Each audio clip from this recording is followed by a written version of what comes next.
So let's talk about this. The National Hockey League recently put in their new annual Transgender team tournament. This is the tournament where biological men who are very strong, and if you watch hockey, many of them are missing their teeth, they get to put on heavy equipment and play hockey against biological women. Now, I think what they were trying to do is what some of you have mentioned in the chat is, men try to, are men who identify as women have asked for entry into spaces to compete in female sports. And that is problematic for all the reasons you think it is. And so many have said, well, why not just give them their own group? The problem is that even when they have their own group, if you have your own separate competition of transgendered people where they have sort of taken their birth gender and thrown it in the trash, they still live as their birth gender. Their bodies are still performing as their birth gender, and that still creates gender differences in ability. So in the eyes of the... I was going to say, personally, I think this is the only way we can go, because at least in this instance, they're voluntarily knowing that they're going to be overpowered, and you're doing that willingly. You have a choice. Whereas some of these other instances, like the swimming and stuff, they're not given a choice. They have to accept it. But at least in this instance, it's like, okay, we know that we're going to be going up against stronger people, but I take that risk, going to it with full information. So, you get the consequences that you get. Like I can get on board with that in any sport if they did this, but I just don't like it when it's unwitting. So in the eyes of the tournament organizers, they're all the same. Men, women, it doesn't matter, right? Transgender, so it doesn't really matter. So sex doesn't matter here. So here's how the NHL promoted this game. The NHL is proud to support this past weekend's Team Trans Draft Tournament in Middleton, Wisconsin. This was I imagine they spoke like this. This was the first tournament comprised entirely of transgender and non-binary players, with around 80 folks participating. Hockey is for everyone, hashtag NHL Pride. But it didn't take long for hockey fans to ask obvious questions on Twitter. So men playing on a women's team? Blue Mountain asks. The NHL responds, trans women are women. Trans men are men. Non-binary identity is real, says the National Hockey League. Okay. Wait a minute. I think I misunderstood. So I thought it was a whole league of just trans people against trans people. We're talking a trans team against other professional teams?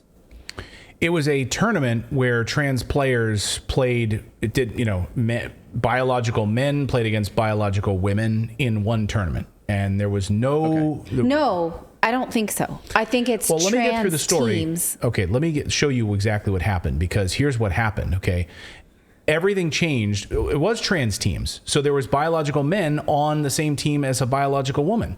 Yes, mixed in one team playing. So David, you were right earlier. Yes. I mean, this is like, there's no difference. They knew what they're getting into, right?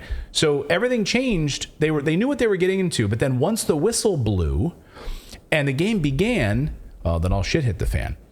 Within a few minutes of the first period, it became apparent that the biological men were physically dominating the game. Shocking. But they're all women, so how is this possible?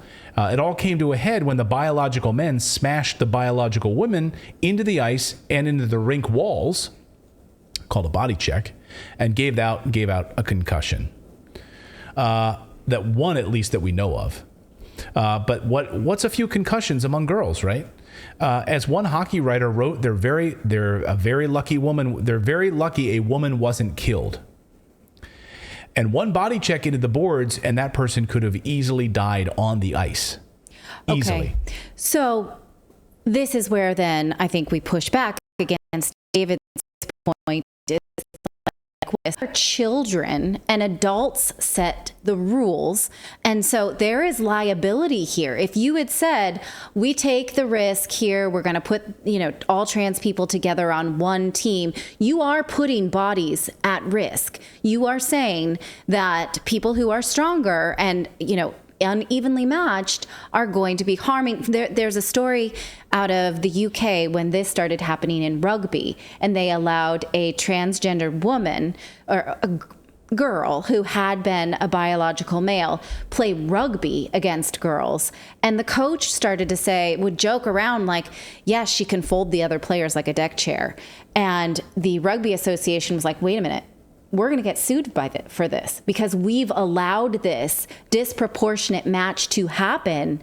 We can't have this. And so it wasn't the heads of sports who had a woke moment.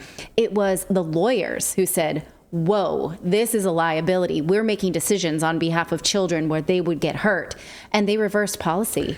MG Toemonger on the Rumble chat says, and it was accidental, which is the funniest part. So they body checked and a concussion, and it was accidental. Imagine if that player had like full on tried to body check that person into the windows. Because I mean that's the nature of the sport, and so it's not just we let some young girls who wanted to play in a non-binary league do it. We let them put themselves in harm's way. They are children.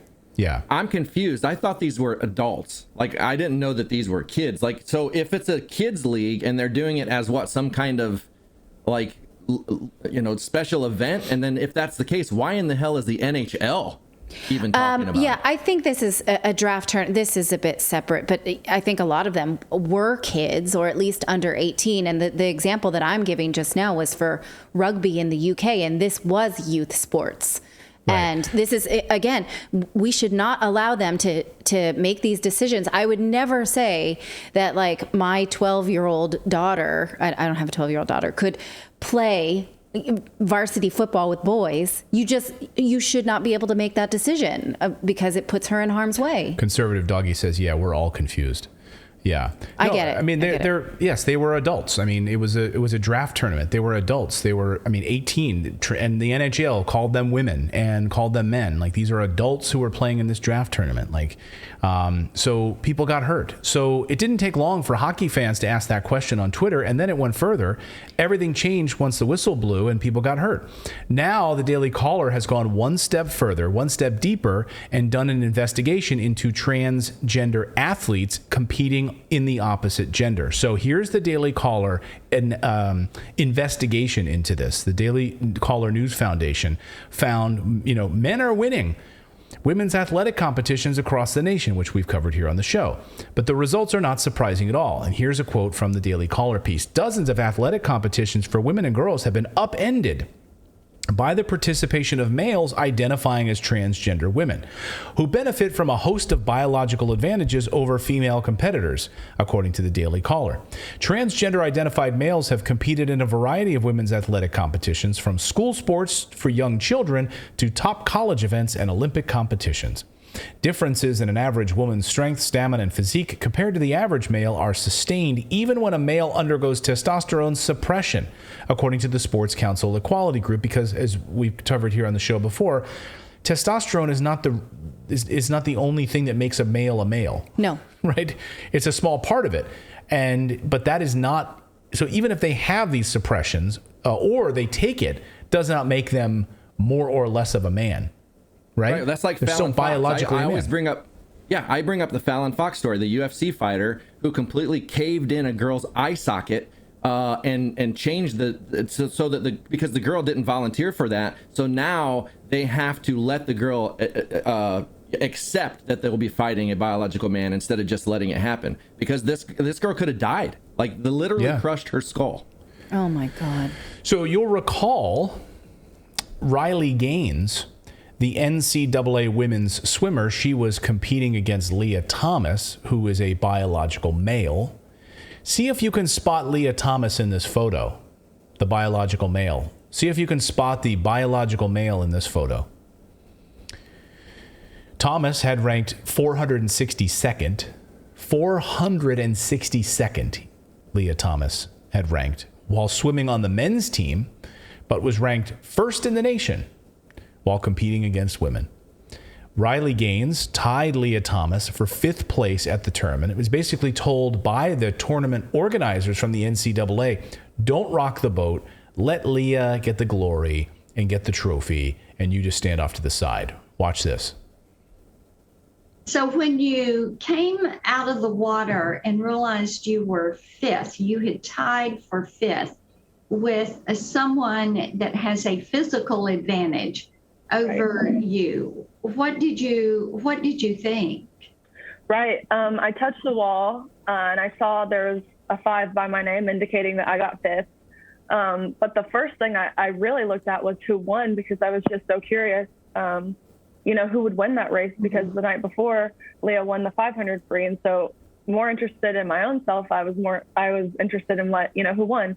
And so I looked up and I also saw the number 5 by Leah's name. And so I in that moment realized, we tied. And so it was just kind of like a flood of emotions, really. I was extremely happy for the girls above me who, kind of conquered what was seemingly impossible by beating Leah.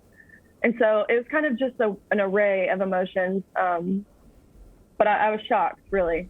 That was probably my overall consensus of how I felt. So female Riley Gaines, the Kentucky swimmer who tied a transgender swimmer, Leah Thomas, a biological male, for 5th place in the women's 200-meter NCAA championships last month, still does not have her trophy, by the way. They gave it to Leah Thomas. They're like, and that's another thing. We only have 5, so we got to give it to him, because we want Leah Thomas to have the glory.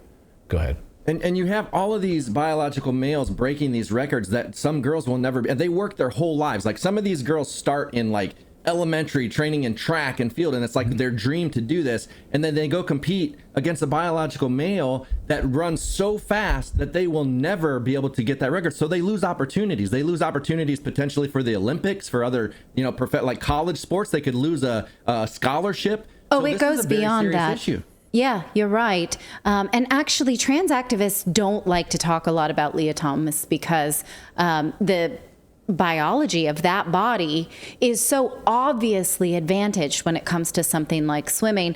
And Helen Joyce, in her great book Trans, did an investigation into biological males in sports. And activists had said, when they're asked about the fact that there will be a physical advantage to biological males competing against biological females, they should say, well, biological females should be really happy to be participating. They should focus on the team aspect of the game.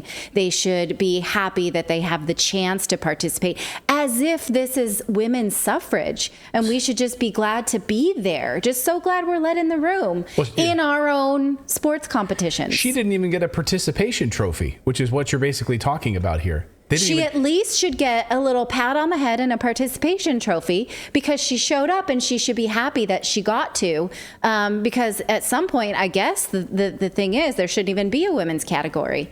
I'm going to talk later about the history of there even being categories for women, and how it's since the invention of women's sports teams, there's always been men penetrating these competitions for the female, for the competitive advantage, not because of their gender identity, just because of it was like a low-hanging fruit. So CC Telfer is a transgender athlete at Franklin Pierce University, won the NCAA Division II Outdoor Track and Field Championship title for the 400-meter hurdles in 2019. Here's how the university praised their new champion, CC Telfer, on Twitter. In just its 7th year of existence, the Franklin Pierce University XCTF has its first national champion. Senior CC Telfer took control of the 400-meter hurdles on Saturday and went on to post a victory with a 200 personal best time of 57.53. Read more here. So that's how they praise that. So the first time, just in 7 years of existence, we have a champion. It's like these coaches are like, you mean we can win without enhancing, like giving them drugs, and then it's legal? Let's do it. Because it's like all the coaches want is to win, right? They don't care. Yeah. Well, Laurel Hubbard is another one.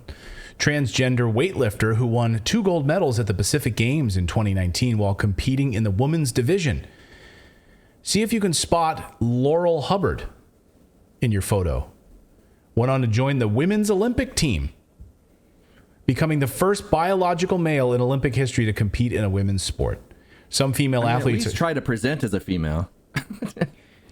Yeah. I mean, I don't know. Well, again, I think if you say that, though, you're doing woman face. Like, at least that person's not trying to do woman face and just saying, I'm here. I'm going to say that I'm a biological male. I've entered this category and I crushed it. And I'm just using my normal man face. Look at all of my medals around my neck. So that's the first biological male. Some female athletes are coming forward to protest all of this, but when they do, they're quickly attacked by liberals on social media. In 2019, Democrats made it even harder for women to compete on their own, passing legislation forcing schools to let male athletes compete. Democrats unanimous as House bill passes, forcing schools to let male athletes compete in girls' sports. The bill amends the Civil Rights Act, 1964, to make sexual orientation and gender identity protected characteristics under federal anti-discrimination law. Among other things, that would force public schools to expand female athletic teams to include biological males who identify as transgender girls. Republican Florida Representative Greg Steube introduced a last-minute amendment to the bill that would have preserved Title IX's protections for female athletic teams, but Democrats rejected it. Senator Rand Paul from Kentucky says people are afraid to come forward, and they're afraid to talk about this because they'll be attacked by the trans mafia, he says. But I think they are fearful. There are reports of people trying to punish people with school and with jobs, and it's sort of like this mafia out there trying to control language. But it's also, if you talk to the regular people of Kentucky or of America and ask them, should a 6'3" man be competing against women? And most people don't think that's fair. So I'm proud of Riley for standing up, and I think we ought to stand up also, those who are in charge of the country, to say enough's enough. This is foolish, and we're not going to let it happen. Well, that's why a lot of this activism happens in secret and is lobbed onto other gay rights bills. Because, when you ask someone, do you support biological men competing against women despite their physical differences, most people will say no. And so it's framed in a way that we are not allowed to have a direct conversation about it. And I feel mafia is a great word for it, because if you look at Chloe Cole, she was a trans male, right? And then she just detransitioned because she didn't feel the same. And now that community is attacking her, and she's getting death threats and everything for talking about how confused she was. And so they're attacking. If you say anything negative about it, they will attack you. They'll dox you. Yeah. And Chloe specifically saying, I hate even the word detransition now, because it makes it seem like it's just something I can go back to. Now I'm medically, my body is ruined as a result of these medicines. Yeah. It's not a transition. It's ruined everything about my body. Well, a few more updates about this. Just a few months ago, the British Triathlon decided that it also would create an open category for transgender athletes to compete at all levels. So this is something that is less combative, obviously. So women who work so hard for their times don't have to compete against biological males in their category, because they would have their own separate category. Much less liability here than something like rugby or hockey. But I did, of course, want to bring you a little historical context to understand how, in fact, gendered sports even came about. I mentioned earlier Helen Joyce's book, Trans. She talks about how, to understand how sports even got here, you must first understand how competitions came to be sex segregated. For a long time, they were all male only. A few women engaged in genteel sportings like golf and croquet. But at the second modern Olympic Games in 1900, women competed for the first time, 22 athletes in just croquet, golf, sailing, and tennis. But competitions where women could enter remain few and far between. In fact, she tells the story about Catherine Switzer, who ran in the Boston Marathon and was not supposed to as recently as 1967. Isn't that amazing to think about? In the 60s, women weren't allowed to run the marathon. She did it, but 2 miles from the starting line, they spotted her and dragged her off the course. She later did compete in a marathon in the 70s, but she was not allowed to. So the fact that like we as women had to fight so hard to compete, and now we're told you can't actually compete against other women, is just like feminism. It sets my hair on fire. When you talk about the records that are broken when you allow men with a biological advantage. Here's a little snippet. She says, every year in pretty much every athletic event, men break the women's record thousands of times. The fastest time ever run by Allison Felix, the women's 400-meter Olympic champion, is beaten more than 15,000 times each year by men and boys, you guys. Not even professionals. This woman is the best, and men and boys can beat her. In sports where several advantages are compounded, the difference widened into a gulf. In tennis, the fastest recorded serve by a man is 163 miles per hour. By a woman, 137. You can't compete. Even the best cannot compete. The most aces hit in a men's tennis match is 113. In a women's match, 31. And these statistics barely begin to capture the difference in-game play. In fact, Serena Williams was asked to play against, I think it was Andy Roddick. And she was like, no, I just won't do it. Martina Navratilova, her coach for years was a man who transitioned to be a woman. And then he coached her for years and years. They had a tournament where they played, I think it's Martina Navratilova. I might have to... Or maybe it was Billie Jean King. I'm sorry.